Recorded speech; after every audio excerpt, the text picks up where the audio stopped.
And it would seem to me, based on what I've been hearing from Iranian officials who are monitoring U.S. and Israeli troop movements in the Persian and across West Asia, that the Americans and the Israeli regime are choosing perhaps the worst option. Maybe ways to look at this, either or four ways. Let's say either the United States walks away and things will be bad, or the United States continues with this siege warfare and things will get worse. And as the longer it lasts, it'll increasingly get worse. It carries out an attack. My apologies, Mr. Marandi. I'd just say, or it carries out an assault, and an assault will fast forward catastrophe. Try to give our viewers the type of destruction that has happened in your country, a visual, and how long and how much that would take to rebuild Iran. Well, actually, I think that in the long run, if this continues, countries like Iran will be less affected on the whole, because Iran has been under siege and sanctions for decades, and it is used to dealing with difficulty and hardship. And a lot of Iranian products and needs are made at home because of the sanctions. But other countries which have never experienced sanctions, they are part of different supply chains. They're not self-sufficient. Only a handful of countries, I assume, can be put in that category.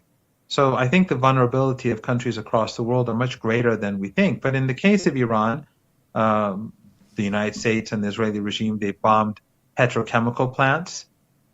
They've bombed pharmaceutical plants. They've bombed many, many apartment blocks, destroying them completely, slaughtering thousands of. They bombed schools. They bombed many universities. Many faculty buildings have been destroyed across the country. They want to destroy the future of our youth. And as you know, on day one, they slaughtered 168 little elementary school children, almost all girls, predominantly girls. And they never acknowledged it. They never apologized for it. And in my opinion, in the opinion of almost all Iranians, it was intentional, because day one of any major operation is a day in which all the targets are very carefully vetted. It's subsequent weeks in war, mistakes are more likely, but on day one, targets are very, very carefully chosen because you want maximum effect on day one. A lot of damage has been done in this siege. The damage is growing. Of course, Iran is not. I mean, we've seen American senators and leaders gloating over and claiming that the Iranians are starving and they have no food, and taking great pleasure in saying this, showing their barbarism. But that's not true. Iran obviously has many borders. It borders 15 different countries. It has the Caspian Sea. It has Central Asian countries as neighbors. It has Pakistan, Afghanistan, the Caucasus, Iraq and Turkey as neighbors. So the siege is only going to be partial, but still it is going to increase inflation and make life more difficult, significantly more difficult. But the Iranians, the victims, are going to be more resilient, and they know that this is a fight for their survival. And of course, the Iranian, it is a civilizational state, and its religious ideology, Islam, Shia Islam in particular, which is very defiant against despots and oppressors and supportive of the oppressed. All of these combined give the Iranians a high degree of resilience and resistance, whereas for the United States, the war of choice. So I believe that the Iranians will outlast the Americans, whether they take this back to the hot war or they continue with siege warfare. But it is going to be increasingly destructive for Iranians. But I think that destruction across the globe is going to be much more, much greater than we think. I'm going to bring up an image here, and I'm not sure if you're going to be able to see it. It's going to be this image coming up on the screen here. It shows Kuwait, Saudi Arabia, and it shows the impact. It shows the impact. I'm just looking on the side of my screen here, but it shows the impact. The average American, the average Westerner, is absolutely clueless on how much of an impact it is. And when you see countries like Kuwait that exports have been halted, you see Iraq, the southern terminal exports have been stranded. We get to Saudi Arabia, the primary eastern hubs are blocked. And we're hearing that, yeah, they had other ways to export oil, but that's been also blocked because Iran has managed to hit that systemically. And we go over to the UAE. But everyone continues to think it's business as usual and it's not going to affect them. But we are at a shortage of anywhere from, we're hearing 10 to 15 to 20 million barrels of oil a day. You know, there's only so much reserves coming in. And I don't know if we've seen this type of shock to the system before. Yes, and you're absolutely correct. And it's not just oil; it's LNG, it's all chemicals that have been produced in this region, and as I said earlier, fertilizers, helium. The shortages are going to affect all supply chains of all sorts, and many production lines simply halt. They will at least slow down, and inflation is going to skyrocket. This is just the beginning, and this is a man-made disaster. This is not anything that is beyond the control of human beings. This is a decision taken by Trump, Netanyahu, and of course Zionist lobby and the Israeli regime that has been imposed upon us and the entire international community. One of the things that I fail to comprehend is that the United States even now refuses to take an off-ramp. They have done so when the Iranians and the Americans agreed to a ceasefire. And when Netanyahu tried to broke that ceasefire by carpet bombing Lebanon, Trump, instead of insisting on abiding by the ceasefire, he sided with Netanyahu because Lebanon was a part of the ceasefire agreement. And then when Netanyahu, after 10 days of slaughtering women and children in Lebanon, he agreed to the ceasefire, briefly, of course. He then continued the slaughter later. The Iranians allowed, in accordance with the ceasefire agreement, ships from the 5 countries, Saudi Arabia, Qatar, the Emirates, Kuwait, and Bahrain, the 5 countries that assisted the United States against Iran, to leave through the Strait of Hormuz. But then Trump insisted on preserving a siege on Iranian ports. And that, again, because it was another violation of the deal, the ceasefire deal, the Iranians said then those ships cannot leave. We have to keep in mind, Iran has shut down the Strait of Hormuz. It has only shut it down for ships that are affiliated to countries that are hostile to Iran, that have been participants in the war. Otherwise, Russian ships, Chinese ships, Iraqi ships, ships from Oman and other countries, India and Pakistan, they've been passing through. Of course, ships that are linked to countries that are not hostile, but they come from one of these 5, that's a problem.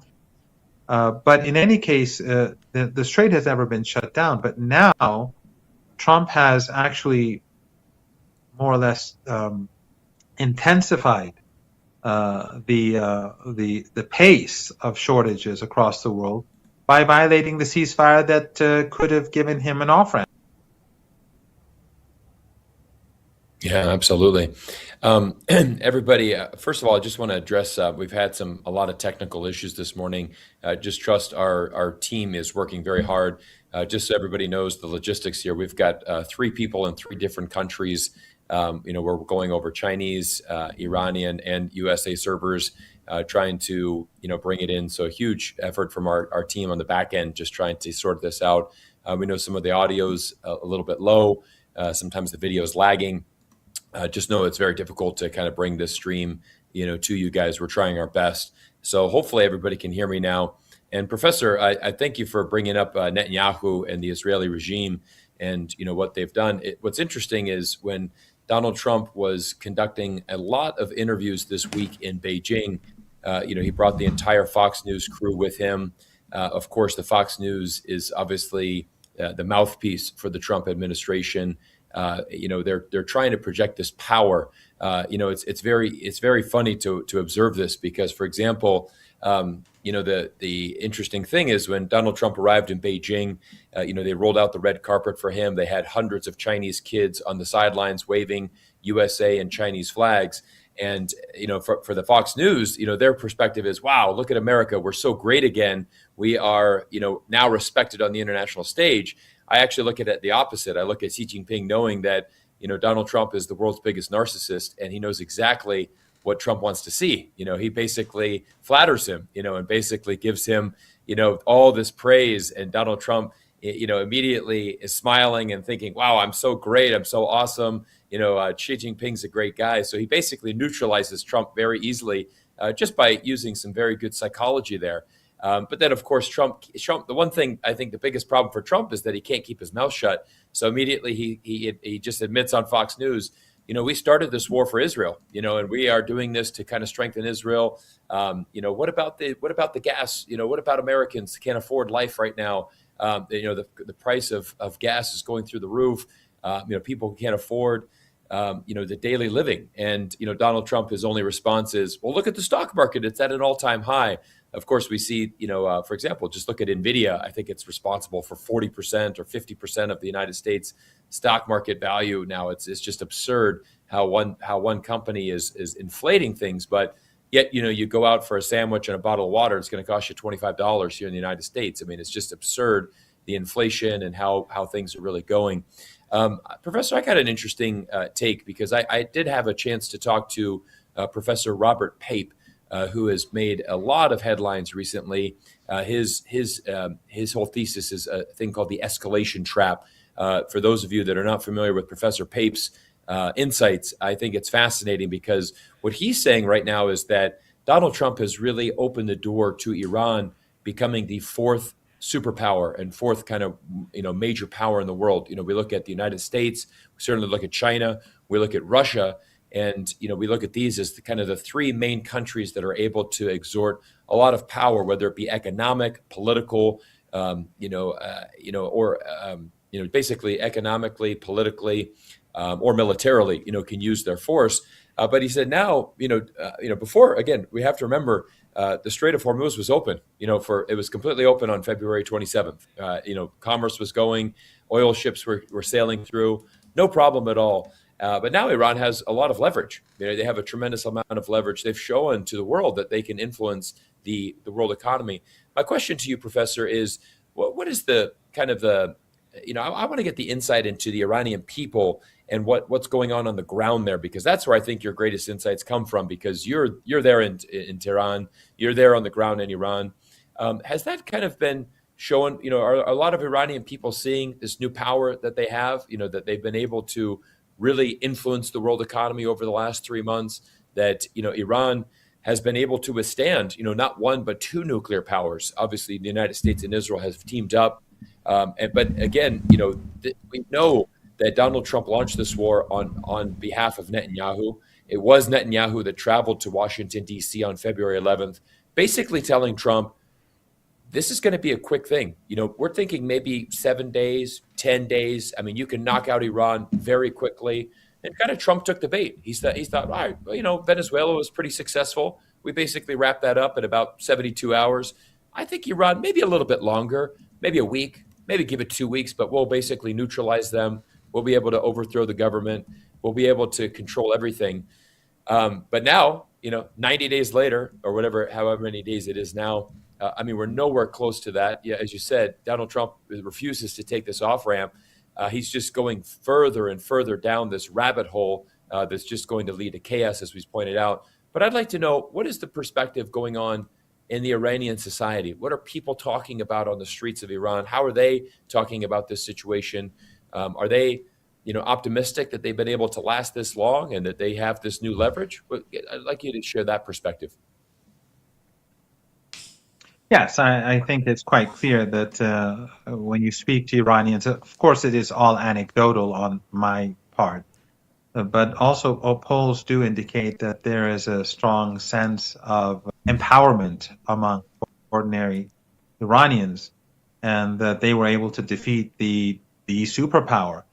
Of course, the regime was defeated in the 12-day war pretty easily by the Iranians, and even though they carried out a blitzkrieg attack and had the full logistical support of the United States, after 8 days, it was the Israeli regime that was seeking a ceasefire.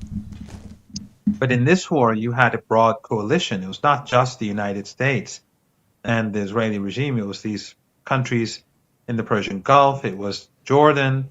It was even countries like the Republic of Azerbaijan and Turkey that were assisting directly and indirectly. And of course, the collective West, the Europeans, through their indirect support, maximum pressure sanctions, all of these combined failed. And that gave the Iranians a strong sense of empowerment. Of course, there are concerns about the economy, about inflation, which is hitting ordinary Iranians, factory workers who've lost their jobs, or factories that have been destroyed.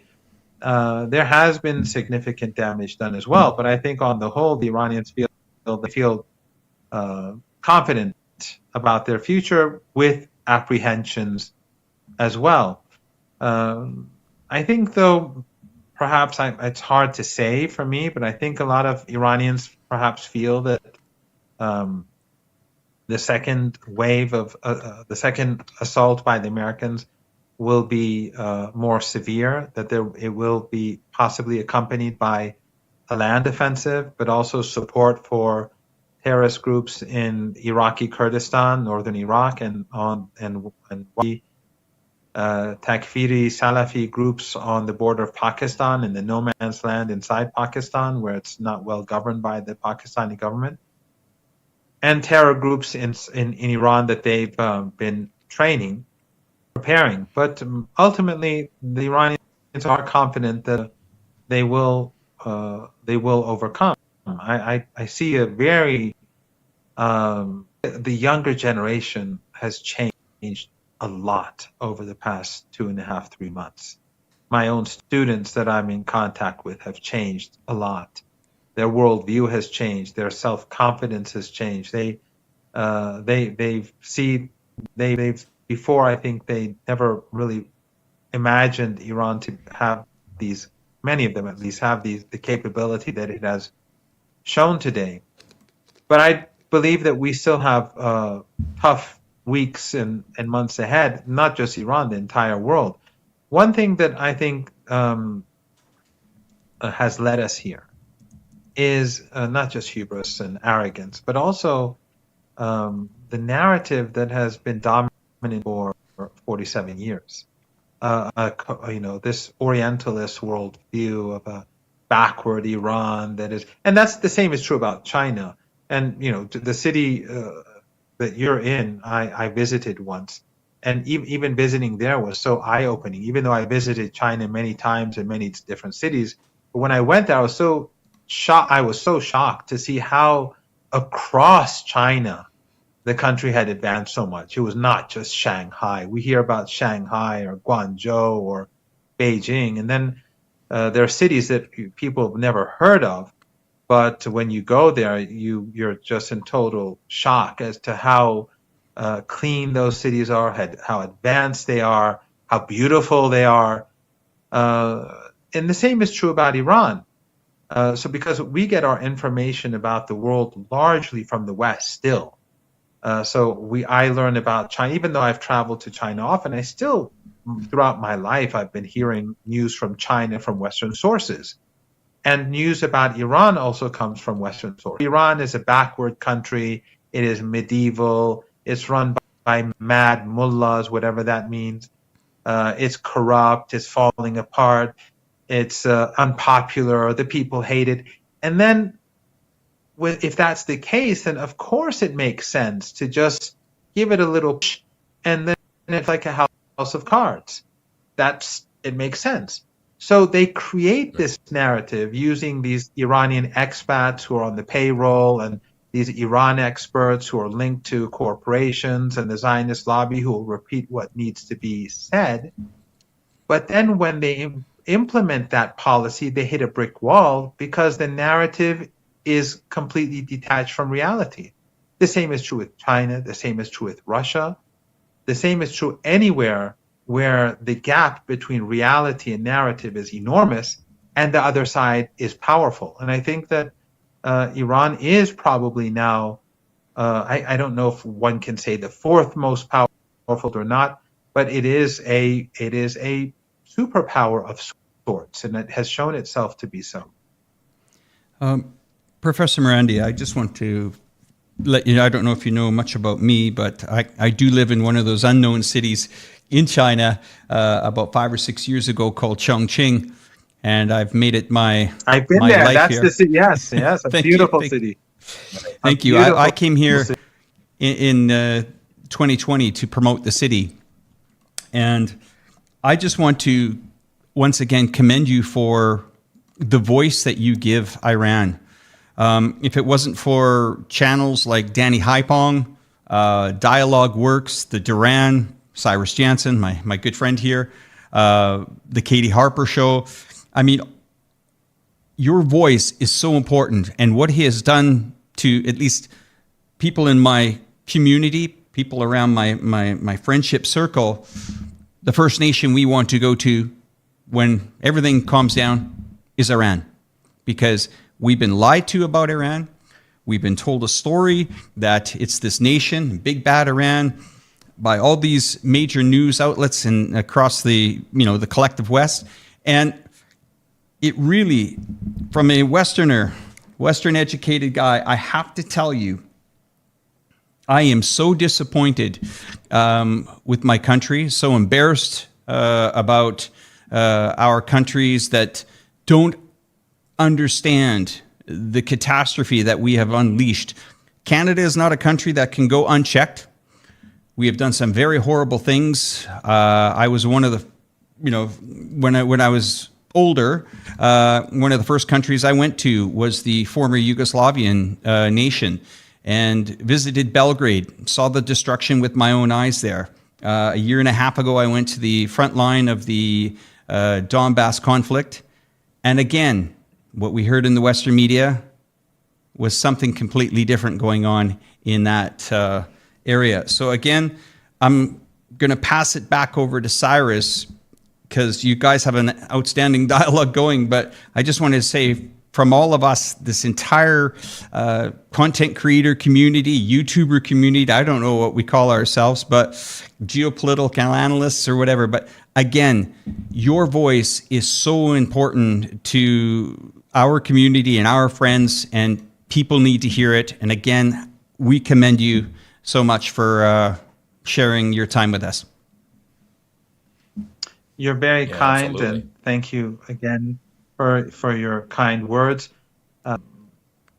I am very honored to be on your show and to have been on the show of all of these friends and all of these people and their viewers and those and this broad network of people who are part of these communities. They're all heroic in the sense that they're all resisting injustice and trying to bring about greater sanity.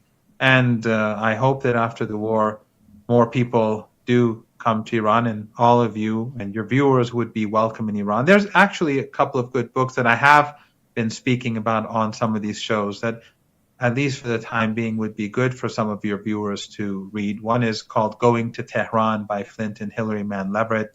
They were two White House officials who wrote this book. I think it's a very good book. Another by Alice Cook, who is now on many of these shows, a former British senior official. He wrote a book on resistance, the axis of resistance, but it's called Resistance, the Essence of the Islamic Revolution.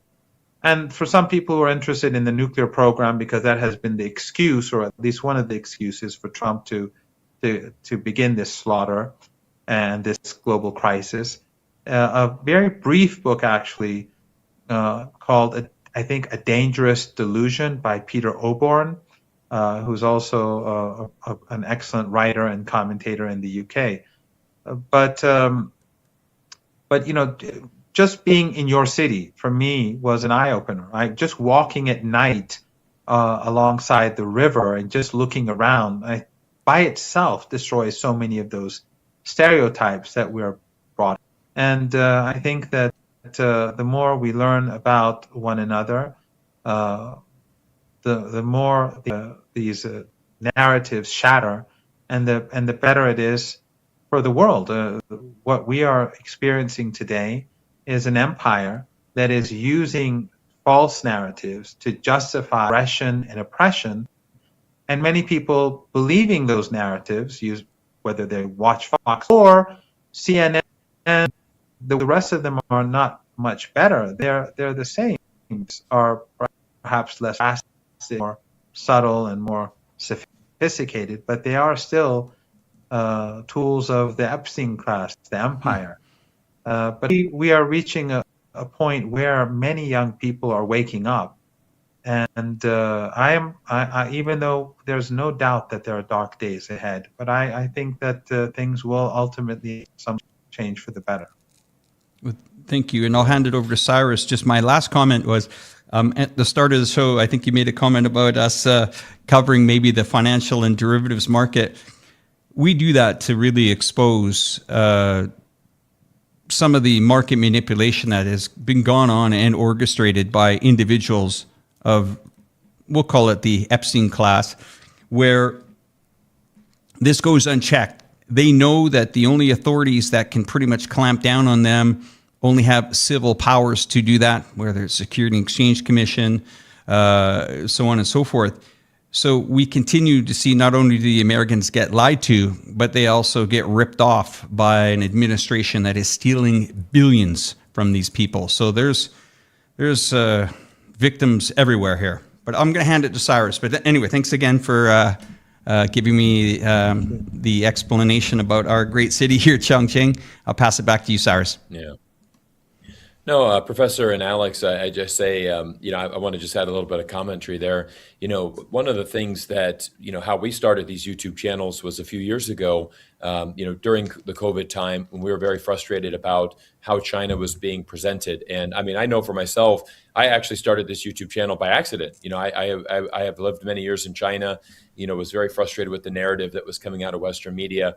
And, just simply started to make some YouTube videos sharing my perspective as an American citizen that has lived in China for many years, have worked there for many years, speak the language, have really assimilated to the Chinese society, and just realized that there's a lot of things that are not presented very fairly or accurately in China.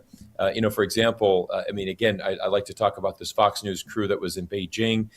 There was an interesting news clip where the Fox reporter was literally trying to record a video in the middle of the bike lane and just trying to kind of say, oh, look at all the chaos around here.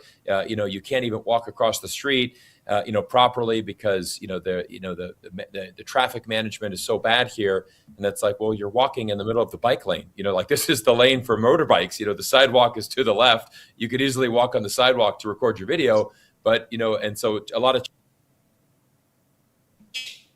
saying, look, what are you doing? Get out of the way and stop complaining about that. But that's such a great example of the narrative of how they're trying to spin things, and immediately was exposed. Obviously these Chinese netizens were, immediately taking their cell phones out, recording that.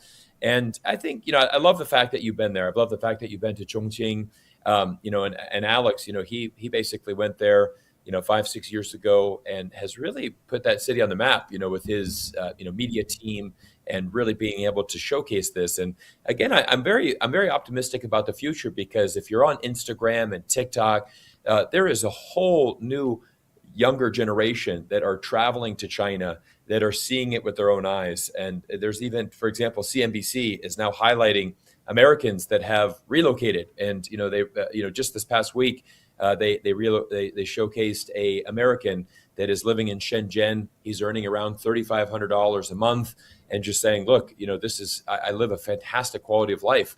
I'm making a very modest salary for U.S. standards, but with that salary, I'm able to live very high quality of life, much better than I could in the United States. I have better health care. We have safer cities, no crime, cleaner streets, better quality of food, much cheaper quality of life. And again, I mean, this is a trend that has really been happening over the last 18 to 24 months, with China, now opening up to 85 countries visa-free to China. And I would imagine that will happen in Iran as well, where more people are going to travel there in the future. I've shared this before with many people. I think it's always worth resharing this story, because we always have new people on the stream. But I went to get a haircut a few months ago, and it was actually an Iranian woman that cut my hair here in America. And I just asked her perspective. Tell me more about your country. And the biggest thing that I got from that is she said, Cyrus, what I want people to understand is that we're a civilization of many thousand years. We're the Persian Empire. We're very proud of our culture, our history, and even in the darkest days or economic strain, there is a sense of community. There is this willingness for us to keep fighting, because this is not something new, right? Iran has been under U.S. sanctions for 47 years. So, and she also said a interesting perspective, because she said, I'm here in America, I'm working as a hairdresser, cutting hair, earning a modest salary here. But I kind of look at American people stuck in this rat race, trying to look for happiness. And she said, I actually find a lot more happiness in Iran, just people enjoying the simple things in life, whether that be a family gathering, celebrating a religious holiday, gathering for a meal together. This is something that you cannot take away from Iranian people. And, we have that ability to fight and to keep going forward. And she said, honestly, I would actually say there's more happiness and more joy in Iran amongst the common people than you would find here in the United States, where people are struggling so hard to get by. And, you only know what you know, right? People are stuck, living in a city like Los Angeles, where poverty's around, cost of living's through the roof. You're working a minimum wage job, and you're just living paycheck to paycheck. You're trying to make it to next Friday when that paycheck comes in, so that you can maybe pay your bills, hopefully break even. And, you're surviving. You're trying to survive. You're not saving money. You're not going on a holiday. You're literally trying to pay your bills. So I just think that's an important perspective to understand. And so, again, I think this is why YouTube channels and independent media has risen so much. There's a reason why you are in such high demand, and why many geopolitical channels, probably 30 or 40 at this point, have asked you to come on their show, possibly more. And why I know you're doing, you spend your days every day doing amazing interviews like this to give us the insights. I do want to bring it back to the nuclear program, because this is something that I think the Trump administration is going to want to go after, right? Is the enriched uranium. This is obviously a talking point that we hear in the United States. I think an interesting thing that we can talk about is the fact that remember a couple months ago now we talked about this this fighter pilot that was stranded in Iran, and in the United States has made this amazing, incredible mission. It actually happened around Easter Sunday. So, Pete Hegseth, the Secretary of War, as he's now calls himself, instead of Secretary of Defense, I think Secretary of War is a much more accurate Secretary of War Crimes. Yeah, basically. But he basically said, guys, it's an Easter miracle. We've been able to launch the most amazing mission. But interesting enough, we have not heard the name of this officer. We have not seen him in any type of media. There's not been a single article written about him as far as this mission. And it just kind of strikes me as being very odd, because I was talking to some Americans here a couple weeks ago, and they said, Cyrus, we're just doing so amazing in Iran. Look at that guy that we rescued. And I said, isn't it interesting that we haven't seen a photo of him? I mean, we actually don't even know his name. I just think that, wouldn't we have like a parade for him? Wouldn't he be interviewed by the New York Times? Wouldn't he be on the front? Wouldn't he sit down with CNN for an exclusive interview? And they're like, well, maybe it's just kind of, it's probably top secret. That's probably why. And I'm thinking, is it though? I'm under the impression that didn't actually even happen.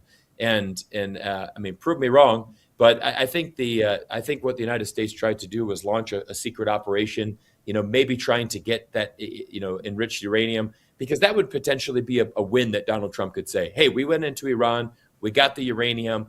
Now the war is over because, Iran has been stopped.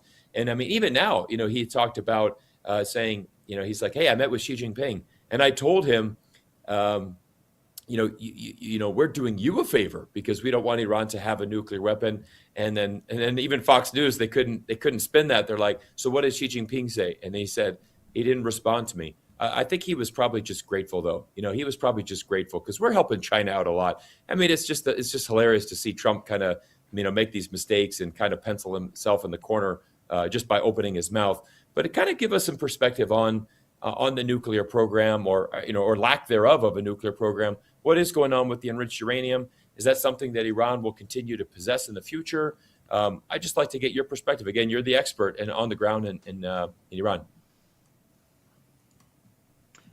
Well, again, I would advise your audience to read that book, Dangerous Delusion by Peter Oborn, or there's another one by Gareth Porter called Manufactured Crisis. It tells the history of the Iranian nuclear program, shows very clearly that this is indeed a manufactured crisis, and that the United States has used the Iranian nuclear program as an excuse to demonize the country because that's what the Israeli regime wants. It's been an excuse used in order to target Iran so that we could get where we are today. Just as the armed insurrection that we saw a few months ago that they pretended was Iranian police forces massacring, 50,000, 100,000, 200,000 people in like 2 days. I don't know if that's even physically possible, or 40,000 or whatever number it is nowadays. All that nonsense was basically to prepare the grounds for war. There was an armed insurrection funded by the CIA and the Mossad. They brought in the weapons. They admit that, but Western media doesn't want you to know that. They don't want people to know that. Channel 14, which is linked to Netanyahu, said weapons were brought in that killed hundreds of police officers by their own admission. And Trump has more recently admitted that they sent weapons for these people. So these weren't peaceful protesters. They killed hundreds of police officers. In all, 3,117 people died, most of them ordinary people who were caught in the crossfire between these terrorists and police forces in different cities. And this, along with the nuclear program, this atrocity that they are responsible for, this armed insurrection that they are responsible for, these terrorists that they are responsible for, this was carried out. And the excuses about the Iranian nuclear program, or the lies about the Iranian nuclear program, are the two key propaganda tools that are now used to fight the bombing of schools and universities and hospitals and ambulances. So whenever Trump speaks, he's either speaking about the nuclear program or he's saying that the Iranians killed tens of thousands of their own people in a couple of days or whatever. The nuclear program, by American admission, is peaceful. The head of U.S. counterterrorism, Joe Kent, who resigned recently at the beginning of the war, said that Iran was not pursuing a nuclear weapon, and that this is all about the Zionist lobby and the Israeli regime, the war. Tulsi Gabbard said under oath that Iran was not pursuing. The International Atomic Energy Agency also said that there has never been evidence that Iran was pursuing a nuclear weapon at any point. But again, when you want to destroy a country, you need an excuse. The United States, when it wanted to attack Iraq, they used if you recall, they said that, your younger audience wouldn't know this possibly, but they were saying that in Kuwait, they threw babies out of incubators and took the incubators in hospitals. And then the daughter of the Kuwaiti ambassador, no one knew that at the time, but she made the claim in the United States. And the media went with it to demonize Iraq. Of course, Saddam Hussein illegally invaded Kuwait. But the point is that they used this lie, this false story, to mobilize American public opinion because half of America was opposed to the war. But ironically, in Gaza, the Israeli regime forces, they actually did unplug incubators in a hospital and leave the infants to die.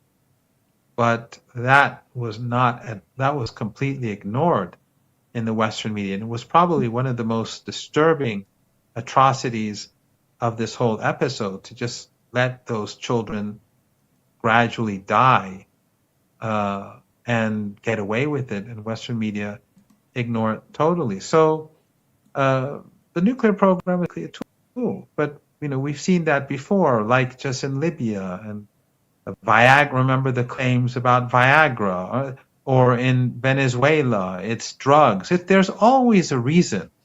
There's always a reason to justify death and destruction and oppression and empire. But I think it's in the case of Iran, they've hit a brick wall, and this is going to be a turning point. I think Robert Kagan, this godfather of the neocon movement, and someone who just hates Iran immensely, he was right. This is the greatest defeat of the United States militarily, and it is going to be a turning point. And hopefully, it will lead to, in the distant future, less imperialism, and it will allow countries across the world to breathe more easily. And I think that's to the benefit of the people as well. The decline of the U.S. empire is a good thing for ordinary Americans, not for those people who you've been speaking about who've been making their billions by manipulating the markets, but it's going to be much better for the ordinary people in the United States and across the world. And hopefully one day we'll get there. Yes, Professor, I'm really glad that you brought up Robert Kagan, because he just wrote an incredible article in The Atlantic. And for those of you, our viewers out there, I'd like you to check out this article. You can just simply put in checkmate in Iran. It is a article from The Atlantic. It says Washington can't reverse or control the consequences of losing this war. I think the professor said this very well. I mean, this is kind of the godfather of, he is a neocon at heart. He is, been very adamant about the United States and our military movements. And, even, for him to come out and write an article stating that Trump is checkmated in Iran is quite remarkable. It just shows a reverse, of kind of U.S. thinking. And again, I think right now for the United States, it's becoming very interesting here, Professor and Alex. What we're seeing here on the ground is we're seeing that the, as we call it, the Epstein class, or this MAGA environment, they're just losing a tremendous amount of steam. You just basically have your diehards left. The people that are so brainwashed that they are just going to keep following Donald Trump. But, essentially the Trump and the MAGA movement is the Titanic sailing on a ship, in the middle of the ocean, and it just struck a massive iceberg. And so we know how this story ends. This ship will be on the bottom of the ocean at the end. It's certainly going that way. So, you can choose to be on the boat and, pretend that your ship is sailing towards New York City and that everything's great. Or you can, realize this and get off. And that's, I think, a lot of the Republicans that have been supportive of Donald Trump have made that pivot. And that's a very encouraging thing, I think, for the United States, because we've seen a tremendous amount of videos, people saying, look, I voted for Trump not once, not twice, but 3 times. And I realize what an absolute bunch of nonsense this is, and that I was tricked. I've been fooled for far too long. And, a lot of people give them flack saying, look, you voted for Trump 3 times. This is what you get. But I commend those people for at least recognizing they've made a mistake. It's a little late. Obviously, you voted for Trump 3 times, but, I guess better late than never. Now they're pivoting. I think it's going to lead to a complete, collapse of the MAGA movement. I think that the midterm elections, which are coming in November, will result in an overwhelming victory for the Democrats. I would not be surprised if Donald Trump faces an impeachment, as soon as the Democrats gain control of both the House and the Senate. But again, we're just seeing Donald Trump, as a narcissist. He kind of does what he does, is just to double down. Like you had mentioned earlier in the stream, there has been off ramps provided. There have been opportunities for Trump to somehow pivot from this disaster. But the longer it goes on, the more chaos that will be unleashed. And like you said, I think we are looking at a potential point where there might be an increased escalation because, if you're losing, maybe then you launch the military offensive saying, okay, we somehow need to get this victory. But again, I would imagine that Iran is actually looking optimistic to that. I mean, if there is a ground invasion, that will only result in, probably casualties for the United States force. It's certainly not going to provide a victory. I think the interesting thing I also want to talk about, you mentioned how the mood for the youth in Iran has changed. And this is something that I find so strange. Over the last 100 years, the United States has launched so many air campaigns. Not one has been successful in actually deterring people and actually changing. And it's kind of funny when you think about it. We're going to bomb your country. We're going to sanction you. We're going to cause all this chaos. And somehow the local people are going to rise up and be like, hey, thanks for bombing me. I support America. I really respect what you're doing. Where in actuality, like you said, Professor, it actually galvanizes the people and it makes them change. And like you said, I remember on one of our one-on-one interviews a couple of weeks ago, you had said that, at the beginning, a lot of the younger Iranians, they were influenced by Western media. They certainly, believed a lot of the things from Western media, but now that has been proven to be false. And so now they're changing their tune, and things are changing. This fourth power is emerging. Iran continues to control the Strait of Hormuz. Interesting enough, close allies like China are able to continue to go through. Oil tankers are leaving, with Chinese oil. The United States blockade has not been successful in that regard. We're just setting ourselves up for a very interesting few months as, again, we continue to see this war, continue to escalate and be drawn out much longer than anyone in the Trump administration believed. Cyrus, I got one comment I want to just kind of bring up here. We talk about the U.S. political system. The Democrats, okay, they're going to get the lead in the midterms. To me, lately, the United States government is starting to feel like a uniparty. I can't tell the difference between the Democrats and the Republicans at all. It's like they're converging together. I don't know about you, but 4 years ago, the Democratic Party was completely different than what it is now. The Republican Party has completely shifted the other way. So I'm quite confused on what is real U.S. politics, or are they making it up as they go along? I mean, Professor Marandi, am I talking nonsense here, or? No, I agree completely. I think that this whole concept of the Epstein class really goes above and beyond the political parties in the United States. This is a ruling class that is not affiliated to either party. But what is, I think, happening is that a great awakening, especially among the youth, is emerging, and not just in the United States, but across the West and across the world. But in the United States in particular, I think it's going to be a huge challenge for the ruling class, because the demands of ordinary people are a complete shift in policy and a focus on the needs of Americans and an end to the endless wars, and that brings greater conflict between the bulk of American society and the oligarchs, the ruling elites, the Epstein class, which we're going to see the infighting within the parties themselves. You see that on the right, you have the Tucker Carlsons and the Candace Owens and the others, and then in the Democratic Party, you see open rebellion as well. This is not something that's going to be resolved easily, but I think becoming clear is that the Israeli regime and Zionism are going to suffer immensely, because for over 2.5 years, people have been watching genocide, and now they're seeing that their world is being damaged, their lifestyles are being wrecked because of this very same regime. Not just in the United States, but across the world, people are seeing that Trump, Netanyahu, and the Israeli regime and Zionism are bringing about misery everywhere, whereas people across the world say this is not our fight.